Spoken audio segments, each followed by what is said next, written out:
Hello, hello, welcome back. We are reading the novel Lord of the Mysteries by Cuttlefish That Loves Diving.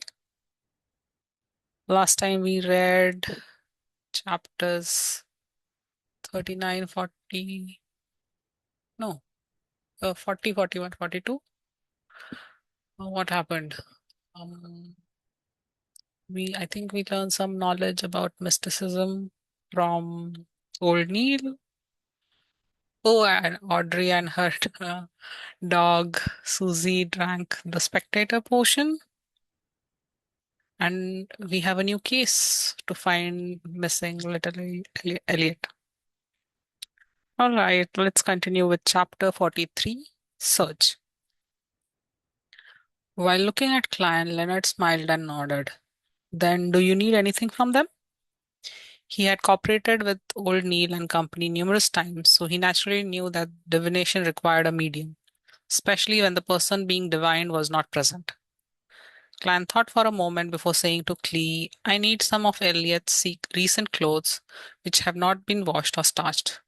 It would be better if you have any accessories he used to wear on him.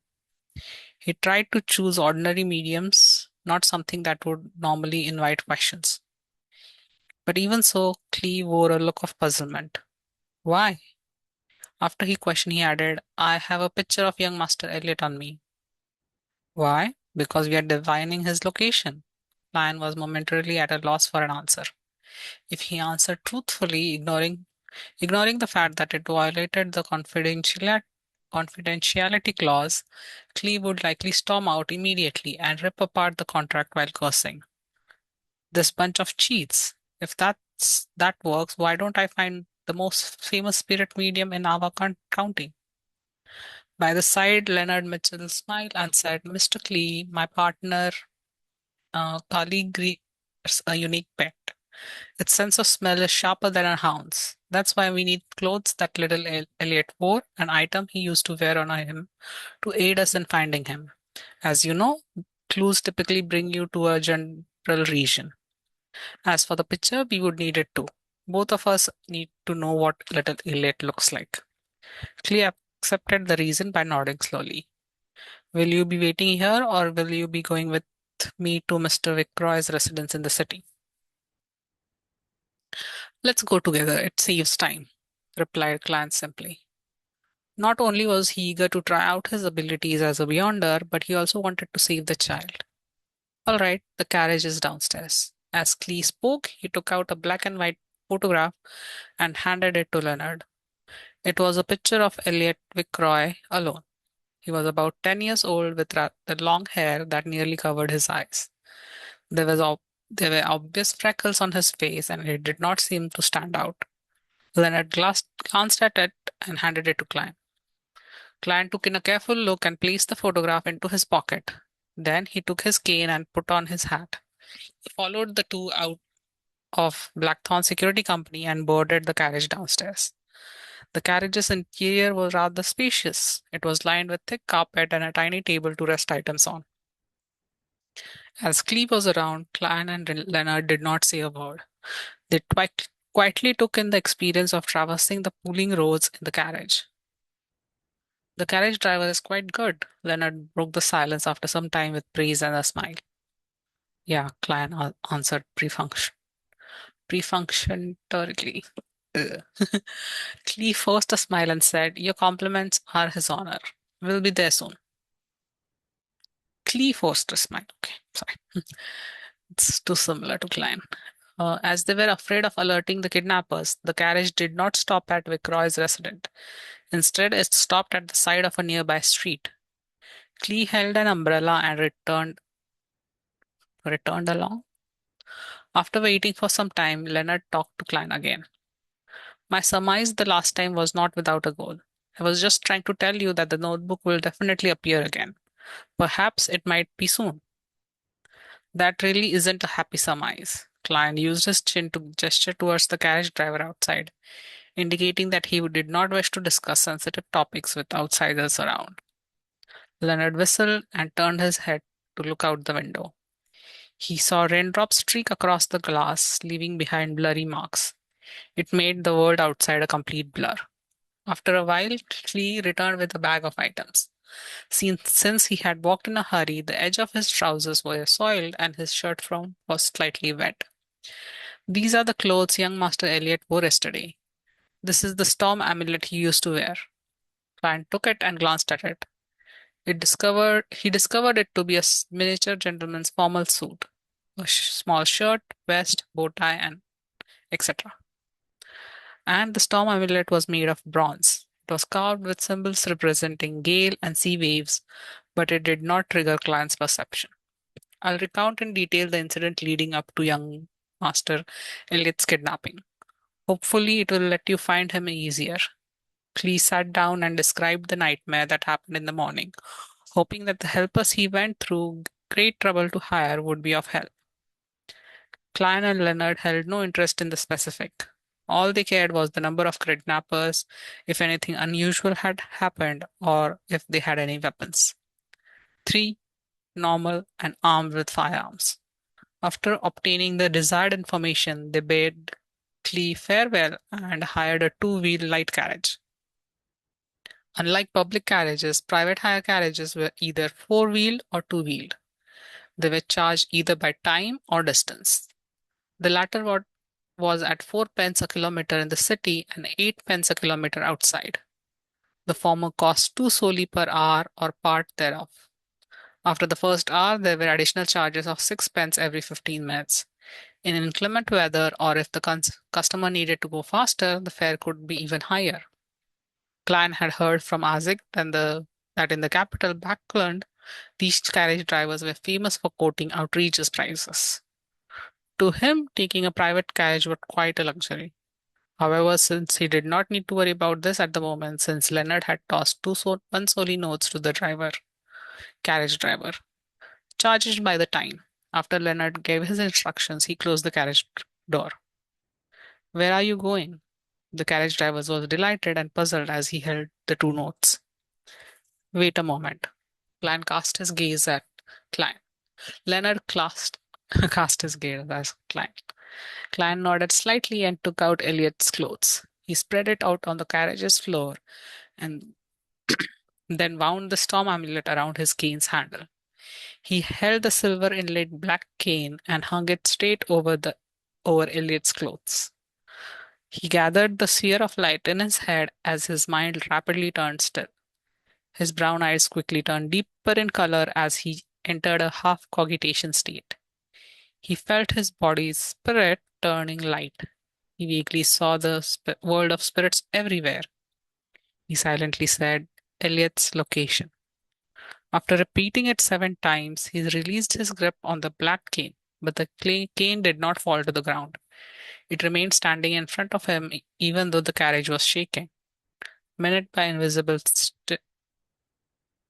minute but invisible strings happened around. Okay, sorry. Minute but invisible stirrings happened around Klein, and he felt as if a pair of eyes were looking at him. Over the past few days, Klein had felt this sensation occasionally when he was in a state of cogitation or spiritual vision. With little fear, he looked at the cane with his deep black eyes. He recited once again in his heart, Eliot's location, Eliot's location. After he finished saying that, the cane fell and pointed straight ahead. Straight. Klein held the cane and said in a deep voice. His voice sounded a little his voice sounded a little ethereal as though it could penetrate the unknown world. This was one of the divination abilities he has grasped. It was called dowsing rod seeking. The tool of choice had to be wooden, metallic, or a mixture of both. In ordinary circumstances, he would require two real dowsing rods. Dowsing rods were shaped like two straight metal wires tapered to an edge. He would hold on to the shortest side and turn it to ascertain the correct direction. But as a seer, client realized that through practice he could search for people using this method. He could also use his cane as a replacement for dowsing rods. The direction in which the cane fell was the direction of the item he was seeking. As for the Antigonus family's notebook, Clan could not remember it at all. Without the slightest impression, there was no way for him to find it. Go straight, Leonard instructed the carriage driver loudly. We will tell you when there is need to turn. The carriage driver did not understand why this was necessary, but the notes in his pocket and the willingness of passengers to hand over money kept him quiet. He chose to follow the strange instructions. The carriage proceeded slowly, passing through one street after another. Midway, Clan used dowsing rod seeking to correct their direction. After the carriage circled a building once, he finally determined that Elliot was inside. It had only been 30 minutes since they bade Clee farewell.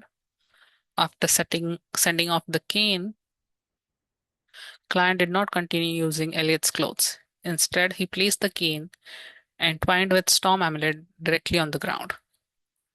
His eyes turned dark once again as raindrops around him suddenly spun in place. The cane fell to the front with a slant. Klein pointed at the staircase and said, There. At times I really envy old Neil. Similarly, I envy you now. Upon seeing this scene, Leonard smiled with a sigh. Klein shot him a glance and replied with a calm tone, This is nothing difficult. If you're willing to learn, you would definitely be able to master it. Your perceptivity should be very high, right? Leonard nodded and chuckled. That's not something good. He quickened his pace and walked to the building amid the ending rain. Klein was afraid of drenching his formal suit, so he jogged in tow. The building had 3 stories. It was similar to a unique block from Earth, and the entrance to each floor was situated along the flight of stairs. There were only 2 units per floor. Klein used the dowsing rod seeking on both and first and second floors, but the cane remained still while pointing upwards. The two of them quietened their footsteps and arrived at the third floor. Klein once again placed the black cane on the floor. Whoosh! A breeze blew across the stairs as his pupils changed colors. The darkness seemed like it could suck the souls of people. Whoosh, whoosh, whoosh. Sobs seemed to sound out around them. Klein relaxed his palm as the cane with the entwined storm amulet magically stood erect. He silently read Elliot's location again. He watched his black cane drop silently as he pointed to the right room. They should be in there. While Klein picked up his cane, he tapped his glabella twice. Various colors saturated as he looked at the right room. He saw all sorts of auras inside. 1, 2, 3, 4. 3 kidnappers and 1 hostage. The numbers match. One of their auras is short. It's likely Elliot. Mr. Klee said they have 2 hunting rifles and a revolver, Lan whispered. Leonard chuckled. Let me recite a poem for them. Why be a kidnapper? Why can't you be happily civilized person? He put down the bag with Elliot's clothes and took 2 steps forward. His expression suddenly turned serene and melancholic. Melancholic. His magnetic and deep voice gradually sounded. Oh, the threat of horror. Oh, the oh, the threat of horror. The hope of crimson cries. One thing at least is certain that this life flies. One thing is certain, and the rest is lies. The flower that once bloomed forever dies. Chapter 44. Fate. Leonard's singing sounded like a lullaby as it lightly resounded through the doors and into the winding wooden stairwell. Client's mind immediately turned toward. He felt like he saw a silent moonlight and serene rippling lake. His eyelids rapidly turned heavy as if he were about to fall asleep standing. Amidst these indistinct sensation, he also felt a strange, formless, and indifferent focus on his back. It felt like he was wandering the spirit world himself. A baffling sense of deja vu suffused as Klein suddenly found his train of thought once again. With his strong spiritual perception and extremely familiarity with cogitation, he barely escaped the influence of the midnight poem. However, he remained serene and could hardly evoke any emotions. Soon, Leonard stopped singing as he turned his head with a smile. I'm considering asking Captain's permission to apply for a Fenya Potter loot. How can there be no how can there not be an accompaniment when singing? I'm just kidding. I can hear them asleep. The black-haired, green-eyed Nighthawk, with his poetic vibe, took a stride forward and walked to the door that separated them from the kidnappers and the hostage. He suddenly moved his shoulder and threw a punch at the door's lock. Crack. The wooden board around the lock shattered in a muffled manner. This requires precise control. Leonard turned his head and smiled. He then reached his hand into the hole and opened the door. Clan, who had regained consciousness, was not as confident as him. He reached under his armpit, drew his revolver, and turned the cylinder, making sure he could shoot up at a moment's notice. As the door swung back, he saw a man sleeping on the table with a gun by his feet. Another man was rubbing his eyes in a daze while trying to stand up. Bam!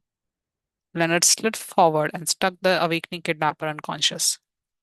Climb planned to enter as well when he suddenly sensed something. He turned around abruptly and faced the stairwell. Footsteps were approaching from below. It became clear that something was a hatless man in a brown coat circling the stairwell in his progression towards the third floor while hugging a paper bag of bread. Suddenly, he stopped. He saw a gun's barrel aiming at him with a metallic luster. His pupils reflected a young man dressed in a half-top hat, black formal suit with a bow tie of same color. It also reflected the cane which rested along the rail and the dangerous revolver. Do not move. Raise your hands. Three, two, one. Client's tone was deep but relaxed. He held the revolver with both hands as he tried to imagine the man as a target from his practice. Amid the tense atmosphere, the man in brown coat threw the bag of bread and slowly raised his hand. Sir, is this a kind of a joke? Has there been a misunderstanding? He stared intently at the finger that Klein had placed on the trigger as he forced a smile. Klein was temporarily unable to determine if he was an accomplice or a neighbor, but he did not reveal any abnormalities. He said in a deep voice, do not attempt to resist. Someone will determine if this is a misunderstanding in a while. At that moment, Leonard, who had finished handling the kidnappers, walked out and noticed the man in the stairwell. He said leisurely, so the kidnappers have another accomplice responsible for buying and delivering food? After hearing this, the man's pupils constricted as he suddenly raised his foot and kicked the bag of bread in an attempt to block Client's vision. Seemingly unaffected, Client coldly pulled the trigger like his usual training. Blood burst out from the man's left shoulder. He tumbled to the ground and attempted to escape from the second floor. However, Leonard had already reached his hand towards the handrail before leveraging himself to jump over. With a dull thud, landed on the man from above. The man fainted as Leonard swatted away some of the blood that had splattered on him. He looked at he looked up at Clan and chuckled. Nice shooting. I was trying to hit his legs. The corner of Clan's mouth twitched in an indiscernible manner as he caught a whiff of the smell of blood. He discovered that despite not having any enhancement to his visual, auditory, or tactile senses after consuming the seer potion, he could still see obstructed objects and hear faint footsteps, allowing him to take preemptive judgment. Was this in the scope of spiritual perception? Clan nodded in thought as he watched Leonard find a sharp dagger in the accomplice's position and drag him into the room. With a gun and cane in each hand, Clan entered the kidnapper's room. They saw Elliot Vickroy jolt awake from the gunshot as he straightened his body and sat up slowly from a huddled position. Leonard had securely tied up three kidnappers with a rope they used against Elliot. Bunched together, they were thrown in a corner. The lack of rope was made up by tearing their clothes.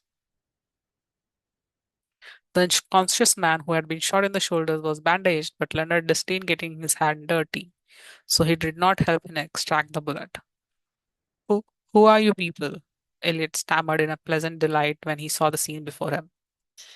Yes, you guessed right. Very precise. The genuflecting Leonard answered casually.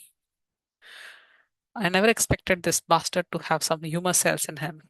Klein lowered his revolver and said to Elliot, "We are mercenaries hired by your father. You can call us security personnel." Phew, for real? Have I been saved? Elliot said joyfully without daring to make any movements. It was apparent that he had quite suffered quite harshly in the short few hours of being kidnapping victim. He did not have the kind of rashness someone his age normally would have.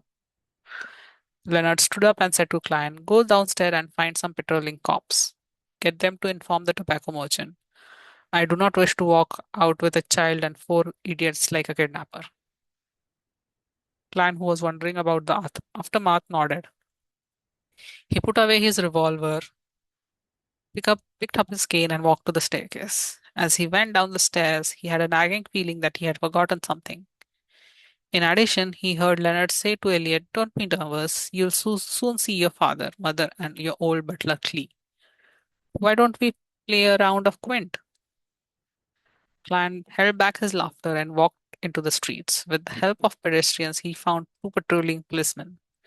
He did not use his badge and identification as the member of Special Operations Department. Instead, he used his identity as a professional security company and recounted the happenings factually. As for him holding a gun, he was not worried at all. He had received an all purpose weapons permit the day before yesterday. His application was accelerated by going through the internal channels. The two policemen exchanged looks, and one of them left to gather in reinforcement and inform the Viceroy's family. The other policeman followed Klein to the kidnapper's room. After waiting for more than 40 minutes, Leonard signaled to Klein when the policeman was not paying attention. Klein was to sneak out the room with him. "Trust me, heading to the police station is an extreme waste of time. Let's leave first," the Nighthawk with a poetic bearing explained with a relaxed look. Since Leonard was making it clear that he would take any responsibility for any repercussions, he did not retort and followed in tow. In another 5 minutes, a few carriages rushed to the building where the kidnappers were. The old butler Clee disembarked with his portly master Vikrant. Up to this moment in time, he was still in a daze. He found it incredulous that news would come so fast. It felt like a dream. Suddenly, he heard a crisp snap as he turned around. A two-wheeled carriage drove past with its windows open. The black-haired and green-eyed Leonard had snapped his fingers again. After passing by Vikrant's carriage, Leonard closed the window and turned around and looked at Klein. He extended his right hand and smiled. "It was a pleasure working with you." "I don't think we are on that good terms." Klein politely shook his head. He did not expect the kidnapping case to be resolved so quickly. All he could do was marvel at the capabilities of Beyonders. Even though he was just a half-ass Sequence 9 Beyonder, he was able to do many inconceivable things. Inconceivable things. This is a celebratory gesture of peace among aristocrats after a clash of swords, explained Leonard with a smile. "I know." Klein had many aristocratic classmates. He looked outside and said with a frown, "Shouldn't we confirm with Mr. Clee? If he believes that the police rescued Elliot, our commission will be halved. A total of £100. There was no doubt about their providing of the kidnapper's location for their meeting before. "Don't mind it. To us, money isn't that important," Clanch said Leonard with a shrug. "It's very important to me." Clan forced a polite smile and said, "Many poets died early from poverty." Leonard chuckled. "I believe Eliot would not lie on this matter. I can tell that he still has some of his innocence left in him. However, you will not get much of the £200 commission either." "How much would I get?" asked Klein immediately. As the unspoken rule has always been, half of the commission would be handed to Mrs. Oriana as additional funding for the team. Remaining would be split amongst members. Pity you aren't a formal member. You'll only get about 10% of the remaining half. £10? That isn't bad either. Clan pretended to feel the pinch as he asked, aren't you worried that the kidnappers will realize that they were under the influence of a Beyonder's power after they wake up? They will not suspect anything. They'll only believe that the weather was good and very conducive for sleeping, leading them to dozing off. They will even believe that the song existed only in their dreams. This is something we have verified before, answered Leonard very confidently. Instead, it's your demon hunting bullets that might arouse suspicion. Of course, you being a queer who enjoys mysticism would be perfectly reasonable explanation. I see, Klein was relieved. He just kept feeling like he had forgotten or overlooked something. After returning to Zotland Street, Klein did not wait for Clee's arrival. He strolled to Welch's place and took a different route home. On the way, he brought some beef and olives for dinner. The meal was enjoyable as always, with the same three siblings chatting idly. However, there was an additional visitor. He was a worker responsible for collecting 1 penny for the gas meter. The evening grew dark as the siblings bade each other good night and returned to their rooms. Klein was sleeping soundly when he was suddenly awoken by something familiar outside. He opened the door in puzzlement and arrived outside the bedroom that no one stayed in. He pushed open the mottled door and saw a grey desk. There was a notebook on the table and its cover was made up of hard paper. It was completely black in color. A baffling sense of deja vu rose in him as he walked over and opened the notebook. The page he flipped open was a picture of someone dressed in gorgeous clothes and splendid headdress. The fool. Beneath the fool was a line in Hermes. Everyone will die, including me. Horror gripped Client's heart as he suddenly realized that the corner of Fool's mouth was curving up. He sat up in shock as he saw crimson moonlight penetrate his curtains. He saw his bookshelf and desk and the silhouette of his own bedroom. He realized that he had a nightmare. He had had a nightmare. As a seer, he knew what dreams typically portend. Therefore, he began to seriously search through his recollection. He froze up when he did because he knew what he had missed out on today. While he was immersed in Leonard's singing, he had sensed a formless and indifferent focus on his back. The feeling of observed that felt different from usual cogitation or experience he had from using spirit vision. It gave him a sense of deja vu. According to Captain Dunn, once a feeling of deja vu rose in him, it probably means Client suddenly sat straight and confirmed the feeling. Yes, it's that notebook, that Antigonus family's notebook. Chapter 47 Returning. The Antigonus notebook is in an apartment across the kidnappers. Although it was very coincidental, Client believed that his intuition was correct. He immediately got out of bed, rapidly changed out of his old clothes he usually wore to bed. He tucked up a white shirt beside him and draped it on, quickly buttoning from top to bottom. One, two, three. He suddenly realized that he was missing buttons. The left and right side did not match. On careful look, Klein realized he had made a mistake buttoning the first button, causing the shirt to run. He shook his head helplessly before taking a deep breath and slowly breathing out, using some of his cogitation techniques to restore his calm. After putting on his white shirt and black trousers, he barely managed to wear his underarm holster steadily. He pulled out the revolver he hid under his soft pillow and holstered it. Without time to tie a bow tie, he draped his formal suit on and, with the hat and cane in each hand, he walked to the door. After putting on his half top hat, Client gently twisted the door handle and walked into the corridor. He carefully closed his bedroom's wooden door and sneaked downstairs like a thief. He used a fountain pen and paper in the living room to leave a note informing his siblings that he had forgotten to mention the he had to be early for work today. The moment he was out the door, Clint felt a cool breeze and his entire being calmed down. The street in front of him was dark and silent without any pedestrians. Only the gas lamps illuminated the streets. Clint took out his pocket watch from his pocket and snapped it open. It was just 6 in the morning, and the crimson moonlight had not completely faded away. However, there was a hue of sunrise over the horizon. He was just about to seek out an expensive for hire carriage when he saw two horse four-wheel carriage, trackless carriage approaching him. There are public carriages this early in the morning? Klein was puzzled as he went forward and waved for it to stop. Good morning, sir. Carriage driver stopped the horses skillfully. The ticketing officer beside him had his hand to his mouth while yawning. To Zotland Street. Klein scooped out 2 pennies from his pocket and 4 halfpence. 4 pence, the ticketing officer replied without any hesitation. After paying for the ride, Klein got onto the carriage and found it empty.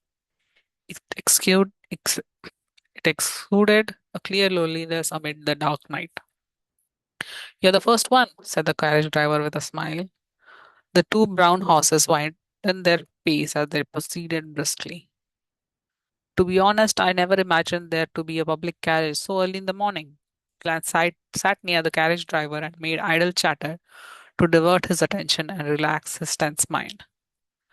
The carriage driver said in a self deprecating manner, from 6 in the morning to 9 at night, but all I earn is £1 a week. There are no breaks? Inquired Klein in bafflement. We take to rest once a week. Carriage driver's tone was turned heavy. The ticket officer beside him added, we are in charge of plying the streets from 6 to 11 in the morning. Following that, we have lunch and an afternoon break. Near dinner time, which is 6 in the evening, we replace our colleagues. Even if we do not even if we do not need rest, the two horses will need it. It wasn't anything like that in the past. There was an accident that should not have happened. Due to fatigue, a carriage driver lost control of his carriage and it toppled. It resulted in us having shifts. Those bloodsuckers would never have become this kind so suddenly otherwise. The carriage driver scoffed. Under the illumination of the dawn, the carriage drove towards Zotland Street and picked up 7 to 8 passengers on the way. After Klein was less tense, he did not converse further. He closed his eyes and recalled the experiences from yesterday, hoping to notice if he had forgotten anything. By the time skies were bright, when the sun was fully up, the carriage finally arrived at Zotland Street. Klein pressed his hand with his left hand and briskly jumped off the carriage. He quickly stepped onto 36 Zotland Street and arrived outside Blackthorn Security Company after going up the flight of stairs. The door was still closed and had to yet open. Klein took out the ring of keys by his waist and found the corresponding brass key and inserted it into the keyhole and twisted it. He pushed forward as the door slowly opened. He saw the black-haired, green-eyed Leonard sniffing at a recently popular cigarette. To be honest, I prefer cigars. You seem to be in a rush, the poet-like Nighthawk asked in a relaxed and cozy manner. Where's Captain? Klein asked instead of answering. Leonard pointed at the partition. He's in the office. As an advanced sleepless, he only needs 2 hours of sleep in a day. I believe it's a portion those factory owners or bankers would like the most. Klein nodded and quickly passed the partition. He saw that Dunn Smith had opened the door to his office and he was standing at it at its entrance. What's the matter? Dressed in his black trench coat, he held gold inlaid cane with a solemn and stern expression. A feeling of deja vu came to me. It should be the notebook, the Antagonist family's notebook. Client tried hard to make his answer clear and logical. Where was that? Dunsmith's expression did not have any obvious changes. However, Client's intuition told him that a clear and invisible stir had happened in him. This was possibly a flash of his spirit or a change in his emotions. It's at the place Leonard and I saved the hostage yesterday. Opposite in the kidnapper's room, I didn't notice it back then until I had a dream and received a revelation. Client did not conceal anything. From the looks of it, I missed out on making a huge contribution. Leonard, who had walked to the partition, chuckled. Dunn nodded silently as he instructed with a solemn expression. Get Kenley to replace old Neil's watch of the armory. Let old Neil and Fry come with us. Leonard stopped acting frivolous as he immediately informed Kenley and Fry, who were in Nighthawk's recreation room. One of them was a sleepless, and other was corpse collector. 5 minutes later, the two-wheeled carriage that came under the jurisdiction of the Nighthawks began driving down the sparse streets in the morning. Leonard wore a feather hat, a shirt, and a vest. He stood in as the carriage driver, lashing out a whip from time to time, sending out a crisp crack. Inside the carriage, Klein and Old Neil sat on one side. Facing them were Dunsmith and Fry. The corpse collector's skin was so white that it looked like it either had not been under the sun in a very long while or he had a severe blood deficiency. He looked to be in his 30s with black hair and blue eyes. He had high nose bridge and his lips were very thin. He had a cold and dark demeanor and had a faint smell from often touching corpses. Repeat the situation again in detail. Dunn adjusted the collar of his black trench coat.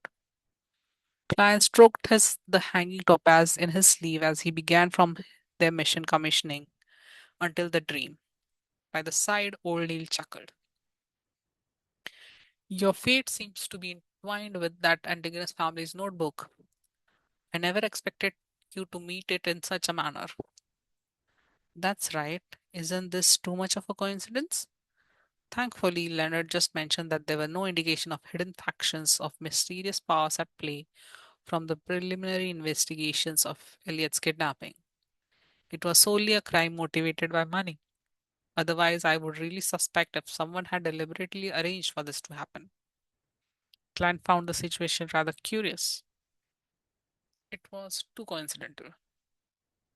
Dunn did not express his ideas as he was in deep thought. Likewise, corpse collector Fry maintained his silence in his black trench coat. Only when the carriage stopped at the building mentioned by Klein was the silence broken. Let's go up. Klein, you and old Neil walk behind. Be careful, very careful. Dunn got off the carriage and pulled out a strange revolver with a clearly long and thick barrel. He stuffed it into his right pocket. All right, Klein did not take point. After Leonard found someone to watch the carriage, the five beyonders walked orderly into the building. With very light footsteps, they arrived at the third floor. Is this the place? Leonard pointed at the apartment opposite the kidnappers. Clan tapped his gabera twice and activated his spirit vision. In this state, his spiritual perception was enhanced again. He found the door familiar as if he had once entered it before. Yes, he nodded in affirmation. Old Neil also activated his spiritual perception, and after observing carefully, he said, There's no one inside, nor are there any spiritual glows of magic. The corpse collector Fry added with a hoarse voice, There aren't any evil spirits. He could see many spiritual bodies, including evil spirits and restless wraiths, even without activating his spirit vision. Leonard took a step forward and, like yesterday, punched the door's lock. This time, not only did the surrounding wood shatter, even the door lock flew and fell noisily to the ground. Client seemed to feel an invisible seal instantly vanish. Immediately following that, he caught a whiff of an intense stench. Corpse, a rotting corpse. Fry described coldly. He did not appear to suffer from nausea.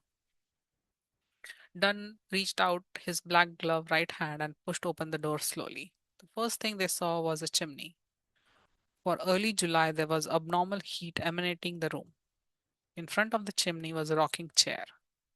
Sitting on it was an old woman dressed in black and white, her head hung low. Her body was abnormally large. Skin was blackish green and swollen. It felt like she would explode from a simple prod, spewing foul, rotting stench from within. As maggots and other parasites squirmed between her flesh, blood, and rotting juices of clothes and wrinkles, they appeared like the points of light in spirit vision. They seemed to cling close to an extinguished darkness. The old woman's eyeballs dropped to the floor and rolled a few times, leaving behind a yellowish brown streak. Client felt disgusted and, being unable to tolerate the putrid stench any longer, he bent over and puked. Okay, that was bad. All right, I think we'll stop here for today. Thank you for listening and see you next time. Bye bye.